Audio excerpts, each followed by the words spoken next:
All right, real quick. Here are 4 unrelated stories, all with a common bond. First, let's go back to November 20th, 1982. For the 85th time, Cal and Stanford are involved in a heated contest. After a wild game, Stanford, led by young John Elway, takes the lead with just 4 seconds left.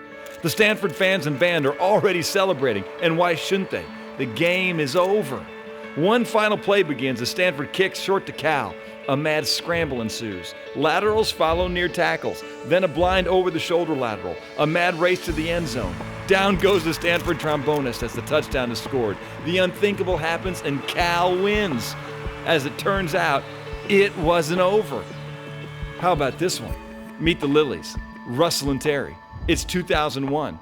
Their 10-year marriage has been a constant source of frustration. A vicious cycle of selfishness, fighting, and isolation has left them both exhausted, angry, and done. Never mind the vows. Never mind the 2 young boys. This one is beyond hope. This marriage is over. Following their divorce, Russell becomes a follower of Christ, and Terry begins to notice the transformation taking place in Russell. Hardened hearts soften. The relationship begins to heal. Forgiveness is sought and granted. In 2007, they remarry. The one that became 2 is now 1 again. Then there's Raylene Kupferschmidt. It's January 2008. Ray suffers a cerebral hemorrhage. Declaring her brain dead, the doctors remove her breathing tubes. Knowing that it's over, the hospital releases Ray to her family so she can be taken home to die comfortably. Meanwhile, Ray's family plans her funeral. But someone forgot to tell Ray that it was over. At home, Ray suddenly wakes up. She's checked again by her doctors, who cannot believe that she's still alive, much less alert and healthy. Funeral plans have now turned into vacation plans for Ray and her family.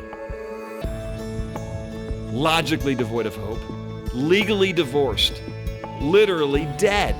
Everyone thought it was over. It's not the first time.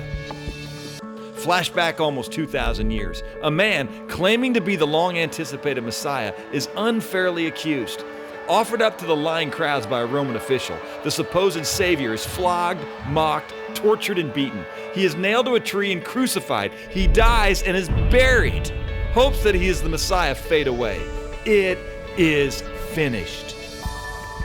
Friends scatter. Disciples hide. Evil celebrates, and for 3 days, it is over. But on the 3rd day, there's an empty grave. Evil has lost its victory. Death has lost its sting. Suddenly, miraculously, the only thing that is now over is hopelessness. 4 stories, 1 message. It's not over, even when it's over.